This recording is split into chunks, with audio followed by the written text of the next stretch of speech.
नमस्कार, मैं हूं दीपाली राणा। आप देख रहे हैं मिड कैप मंत्रा। शुरुआत करते हैं इस वक्त की हेडलाइंस के साथ। निफ्टी की मंथली एक्सपायरी के दिन बेहद सीमित दायरे में बाजार सिर्फ 80 अंकों के दायरे में घूम रहा है। निफ्टी बैंक में 100 अंकों की गिरावट। मिड कैप स्मॉल कैप में कमजोरी के साथ कारोबार।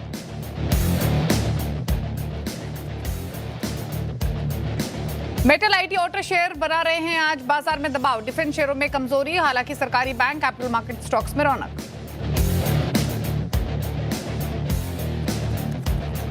10% डिस्काउंट में ओएफएस आने के चलते हिंदुस्तान कॉपर में 7% की बड़ी गिरावट। नॉन रिटेल निवेशकों के लिए खुला ओएफएस। सरकार बेच रही है 6% हिस्सेदारी। फ्लोर प्राइस 514 रुपए प्रति शेयर।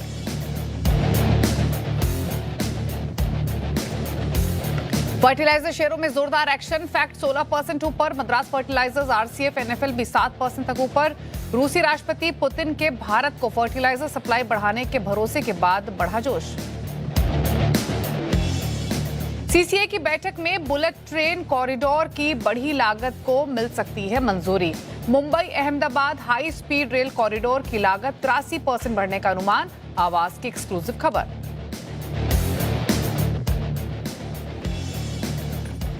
त्योहारों से पहले चीनी की बढ़ती कीमतों पर सरकार एक्शन में। शुगर इंपोर्ट की शर्तों पर किए बदलाव। 2 महीने के अंदर बेचनी होगी इंपोर्टेड चीनी। कई राज्यों में चीनी की कीमतें 70 रुपए के पार।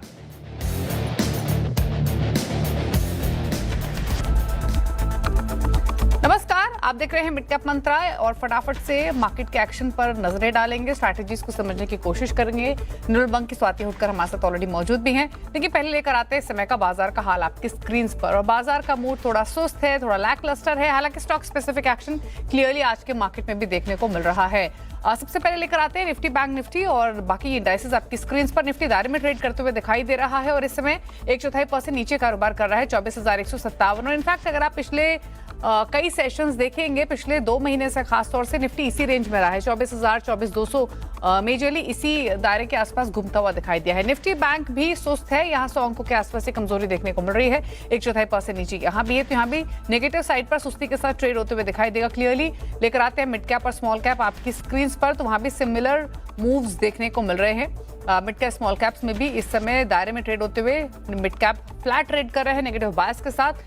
स्मॉल कैप पे क्लियरली नजर आ लें अभी के सेशन में, तो वहां भी आपको एक दायरे में ट्रेड होते हुए दिखाई देगा और 1/4% नीचे ये भी कारोबार कर रहा है। दिखाते हैं अब एनएससी स्टार्ट्स आपकी स्क्रीन पर लेकर आते हैं ताकि एक सेंस मिल सके कि एग्जैक्टली स्टॉक स्पेसिफिक एक्शन तेजी मंदी की तरफ कहां इंक्लाइंड है।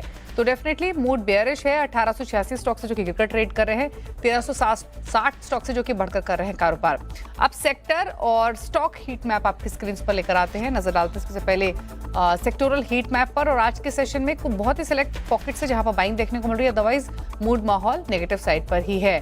गिरावट कहां पर है सबसे ज्यादा? तो गिरावट आपको आईटी में देखने को मिलेगी, ऑलमोस्ट 1% के लॉसेज हैं। उसके बाद auto, capital goods, oil and gas, FMCG या फिर मेटल्स, ये वो पॉकेट्स है जहां पर ऑलमोस्ट 0.5% का नुकसान देखने को मिल रहा है। या फिर डिफेंस इंडेक्स क्यों ना हो, थोड़ी बहुत बाइंग पीएसयू बैंक में देखने को मिल रही है, थोड़ी बहुत बाइंग फार्मा में देखने को मिल रही है।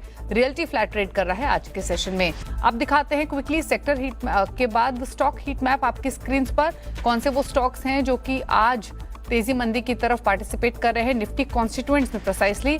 तो ग्रासिम, एचसीएल टेक, सिप्ला, कोल, विप्रो, एनजीसी, ये सब स्टॉक्स नेगेटिव साइड पर हैं। जिन स्टॉक्स में बाइंग है उसमें Adani enterprises, Adani ports, eternal, ICICI bank, trend जैसे स्टॉक्स है जहां पर थोड़ी बाइंग देखने को मिल रही है। हालांकि यहाँ पे बहुत ज्यादा तेजी नहीं है, बट स्टिल पॉजिटिव बात साथ कारोबार होते हुए दिखाई दे रहा है।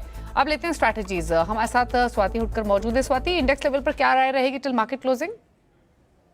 डेफिनेटली व्यू पॉजिटिव है, बट आज जिस हिसाब से हम अब जैसे कहा कि लास्ट 15 एक ट्रेडिंग सेशन से कंटिन्यूसली हम लोग एक साइडवेज मोमेंटम देख रहे हैं। निफ्टी स्टक हो गई है within the range of 24,300 to 24,000 psychological, 300 साढ़े 300 पॉइंट्स में ही खेल रही है। मुझे लगता है आज उसने एक 50 डेज मूविंग एवरेज का ब्रेकडाउन दिया है, but closing will be a very much important role. अगर 24,200 के ऊपर रखती है क्लोजिंग, तो मुझे लगता है फिर हमें काफी अच्छी बाइंग देखने मिल सकती है, जो कि इंडेक्स को वापस लेके जा सकती है 24,300 400 के रेंज में। अदरवाइज लिटिल बिट हमें एक डाउनफॉल भी देखने मिल सकता है 24,000 एक साइकोलॉजिकल काफी स्ट्रॉन्ग सपोर्ट लेवल है दीपाली जी। तो मुझे लगता है अगर कोई भी डेप्थ भी आता है तो भी वो यूटिलाइज करना चाहिए to build up the long position. Long term structure definitely positive है, पेनेंट पैटर्न है, डाउनवर्ड स्लोपिंग ट्रेंड लाइन के सपोर्ट्स प्लेस्ड हो रहे हैं 24,000 साइकोलॉजिकल मार्क। तो रिस्क भी हार्डली 150 पॉइंट का है। तो मुझे लगता है अगर कोई भी डेप्थ आता है तो भी वो यूटिलाइज करना चाहिए to build up the long positions. And 24,300-400 के लेवल्स इनिशियल टारगेट्स होंगे।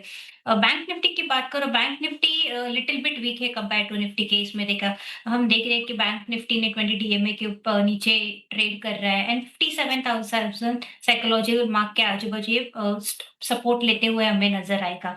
तो मुझे लगता है कि करंट लेवल्स पे भी रिस्क रिवॉर्ड रेशियो फेवरेबल रहेगा बैंक निफ्टी में। ऊपर में पॉजिटिव और स्विफ्ट रैली हमें कब देखने मिलेगी, जब ये 57,600 के लेवल्स ब्रेकआउट दे देगी।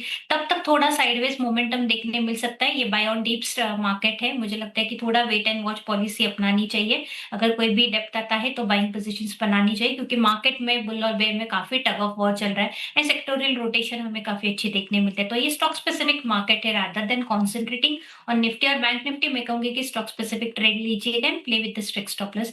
ये मार्केट में रणनीति अपनानी चाहिए। ओके, तो ये रही आपके लिए इंडेक्स पर strategy. Swati, stock specific choices क्या रहेंगी? यस, पहला मेरा बाय कॉल रहेगा डिफेंस के थ्रू बीडीएल। बीडीएल एक काफी अच्छा काउंटर है Bharat dynamics. 20 days moving averages के ऊपर वेल प्लेस्ड है, अपवर्ड राइजिंग चैनल में ट्रेड कर रहा है। करंटली ये पर्टिकुलर स्टॉक्स हम देख रहे हैं कि 1377 के रेंज में चल रहा है। तो 1350 का एक स्ट्रिक्ट स्टॉप लॉस रखिएगा। ऊपर में 1420 1430 के लेवल्स हमें देखने मिलेंगे। सेकंड बाय कॉल मेरा लोधा पे है। लोधा ये पर्टिकुलर काउंटर हम देख रहे हैं कि काफी दिनों से ये हायर टॉप्स है बॉटम फॉर्मेशंस में चल रहा है एंड आज कंसोलिडेशंस ब्रेकआउट ही है। इवन दो दूसरे रियलिटी पैक्स इतने नहीं चल रहे, but Lodha is the one counter जिसने अपनी स्ट्रेंथ बरकरार रही है। 1% अपसाइड है। करंटली काउंटर ट्रेड हो रहा है 1271 के आसपास। तो करंट लेवल्स पे बाय कर सकते हैं। 1250 का स्टॉप लॉस रखिएगा। ऊपर में इसमें एटलीस्ट 1320 के टारगेट्स मुझे नजर आ रहे हैं।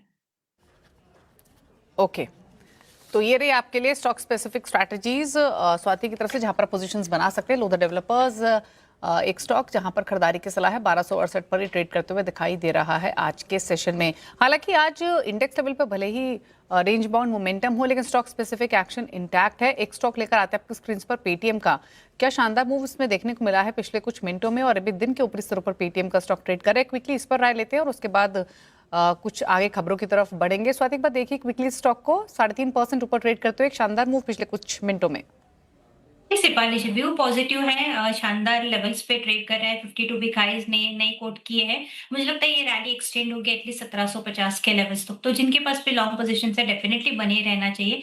नीचे में अगर प्रॉफिट स्टॉप लॉस चाहते हो तो मुझे लगता है 1600 के काफी क्रूशियल सपोर्ट लेवल्स बनते हुए नजर आ रहे हैं। तो 1600 के स्टॉप लॉस से अपने लॉन्ग पोजीशन होल्ड रखिएगा।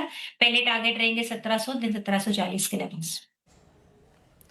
ठीक है, तो 1740 तक जाने की पॉसिबिलिटी पेटीएम ये रही आपके लिए। फटाफट से मिड कैप्स का हाल लेकर आते हैं। इंडेक्स तो फ्लैट ट्रेड कर ही रहा है, दायरे में ट्रेड कर रहा है, लेकिन शुरुआत करते हैं मेटल स्टॉक्स के साथ जो कमजोरी की तरफ है। नाल्को, हिंदुस्तान कॉपर, हिंदुस्तान जिंक, ये सभी स्टॉक्स नेगेटिव साइड पर ट्रेड करते हुए दिखाई देंगे आज के सेशन में। क्विकली लेकर आते हैं आईटी स्टॉक्स आपकी स्क्रीन पर, और आईटी में जहां पर लॉसेस हैं उसमें बिरला सॉफ्ट, रामको सिस्टम्स, साथ ही पर्सिस्टेंट सिस्टम, तानला प्लेटफॉर्म्स, यहां पर गिरावट 2-2.5% तक की देखने को मिल रही है आज के सेशन में। सीमेंट स्टॉक्स में जो शेयर कमजोर है उसमें rail industries, Grasim, KCP limited है। यहां भी नुकसान के साथ कारोबार हो रहा है। 4% नीचे रेल इंडस्ट्रीज, ग्रासिम 2% नीचे ट्रेड करते हुए दिखाई देगा। ऑटो एंसिलरी शेयर्स जो कमजोर है उसमें संवर्धना मदरसन, सोना बीएलडब्ल्यू प्रिसीशन, एक्साइड, टॉलब्रस ऑटो है। यहाँ पर 2% 2.5% तक का नुकसान आज के सेशन में देखने को मिल रहा है। मिड कैप के कुछ और शेयर्स जो गेनिंग साइड पर है आज के सेशन में, वोडाफोन आइडिया 7% ऊपर, सेल 3.5% ऊपर है, ग्रो में 3.25% की तेजी है, 2% ऊपर है इंडस्टार्स, और लूजिंग साइड पर दिखाई देंगे federal bank, power India, Godrej industries और जीवीटीएनडी, जहां पर नुकसान देखने को मिल रहा है, तो 2.5% के आसपास का आज के सेशन में। लेकिन बात करेंगे फर्टिलाइजर शेयर्स की, जहां पर आज जोरदार तेजी है। दरअसल भारत को फर्टिलाइजर सप्लाई बढ़ाने का भरोसा मिला है। खबर पर और डिटेल समझते हैं, हमारे economic policy editor Laxman Roy हमारे साथ मौजूद हैं। लक्ष्मण, बताइए फर्टिलाइजर स्टॉक्स क्यों हैं तेजी के साथ एक्शन में आज के सेशन में, क्या खबरें हैं? देखिए, दरअसल कल विदेश मंत्री एस जयशंकर की मुलाकात हुई रूस के राष्ट्रपति व्लादिमीर पुतिन से। उस बैठक में सबसे महत्वपूर्ण बात जो निकल कर सामने आई वो ये कि रूस ने भारत को भरोसा दिलाया है कि आने वाले दिनों में वो भारत को फर्टिलाइजर की सप्लाई करता रहेगा। ये रूस का भरोसा 3 मायने में काफी महत्वपूर्ण है। पहली बात कि एक ऐसे समय में रूस का भरोसा आया है जब यूएस ने ये एक एक्ट पास करने जा रहा है कि रूस और ईरान से आप तेल नहीं खरीद सकते, गैस नहीं खरीद सकते। ऐसे में रूस का यह भरोसा कि भारत को फर्टिलाइजर की सप्लाई करते रहेंगे, ये अपने आप में बड़ी बात है। दूसरी महत्वपूर्ण बात, जिस तरह के सैंक्शन ईरान पर लग रहे हैं, स्टेट ऑफ हॉर्मुज उसके आसपास से फर्टिलाइजर का इंपोर्ट करना लगभग नामुमकिन सा हो गया है, या फिर कहें जो इंपोर्ट होता भी है तो शिपिंग कॉस्ट काफी ज्यादा बढ़ जाता है। ऐसे में आप ओमान से, कतर से, इन सब देशों से फर्टिलाइजर इंपोर्ट कर नहीं सकते हैं। तो फर्टिलाइजर इंपोर्ट करने का रास्ता कहां बचता है? रास्ता बचता है रशिया, चाइना, इंडोनेशिया। अगर चाइना और इंडोनेशिया की बात करें तो वहां पे फर्टिलाइजर काफी महंगा है बनिस्पत रशिया से। ऐसे में रूस का कहना है कि हम फर्टिलाइजर की सप्लाई करते रहेंगे, अपने आप में इसलिए काफी महत्वपूर्ण हो जाता है। क्योंकि मैं यूरिया का डेटा देख रहा था, 2025 में रूस से जो इंपोर्ट हुआ उसकी औसत कीमत $458 प्रति टन था, जबकि चीन से $490 प्रति टन था। तो भारत के लिए ज्यादा बेनिफिशियल लाभकारी है कि वो चीन के मुकाबले रूस से इंपोर्ट करे। और सिर्फ यूरिया ही नहीं, वो दरअसल दूसरे भी फर्टिलाइजर जो है, चाहे डीएपी हो, एमओपी हो, एनपीके हो, ये सारे फर्टिलाइजर रूस से यहाँ पे भारत इंपोर्ट करता रहा है। एक और चीज महत्वपूर्ण बात बता दूं कि सिर्फ फर्टिलाइजर की सप्लाई रूस भारत को नहीं कर रहा है, बल्कि पिछले साल के मुकाबले फर्टिलाइजर की सप्लाई जो है ये करीब 41% बढ़ी है 2024 के मुकाबले, जो अभी 65 लाख टन तक पहुंच चुकी है। और एक आखिरी बात कि रूस की कंपनी के साथ आरसीएफ, एनएफएल, आईपीएल जैसी कंपनियों का ज्वाइंट वेंचर भी है यूरिया प्लांट लगाने को लेकर के। तो एक तरीके से ये सारे बयान फर्टिलाइजर सेक्टर के लिए काफी राहत वाले बयान हैं। शुक्रिया लक्ष्मणी डिटेल्स बताने के लिए। और यही वजह है जो लक्ष्मण ने यहाँ पर समझाई, जिस वजह से एक शानदार तेजी इन सभी सेक्टर्स, स्टॉक्स में आप देख रहे हैं आज के सेशन में। इनफैक्ट वीकली राय भी ले लेते हैं क्योंकि इंपॉर्टेंट खबर है, इसीलिए रिएक्शन भी इतना स्ट्रांग है। ज्यादातर स्टॉक्स हालांकि स्वाति 16-17% तक की तेजी दिखा रहे हैं। एटलीस्ट 3-4% के गेंस तो देखने को मिल ही रहे हैं। कोई स्टॉक ऐसा लग रहा है जहां पर अभी भी तेजी होल्ड की जा सकती हो या नई पोजीशन बनाई जा सकती हो फर्टिलाइजर स्पेस में? दीपा जी, फर्टिलाइजर स्पेस में नई पोजीशन बनाने के लिए मेरी सलाह नहीं होगी, बट डेफिनेटली स्ट्रेंथ अभी भी बरकरार है। तो मुझे लगता है कि लॉन्ग पोजीशन जिनके पास भी हो, स्पेशली फैक्ट और आरसीएफ, ये 2 अच्छे काउंटर्स लग रहे हैं मुझे, वो होल्ड ऑन करना चाहिए।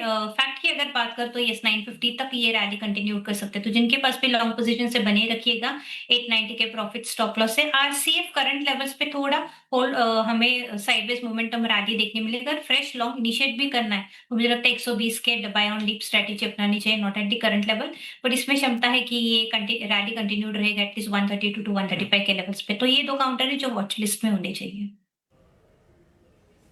ओके, चलिए रुक रहे हैं इसी के साथ एक ब्रेक के लिए। लौटेंगे तो बात करेंगे शुगर स्पेस की, क्योंकि ये पूरा स्पेस भी लगातार तेजी के साथ ट्रेड कर रहा है, एक्शन बना हुआ है। क्या है खबरें, क्या खबरें इंपैक्ट कर रही हैं इस सेक्टर को, करेंगे, समझेंगे, स्ट्रैटेजीज भी लेंगे। चलिए वापस आते हैं छोटे से ब्रेक के बाद।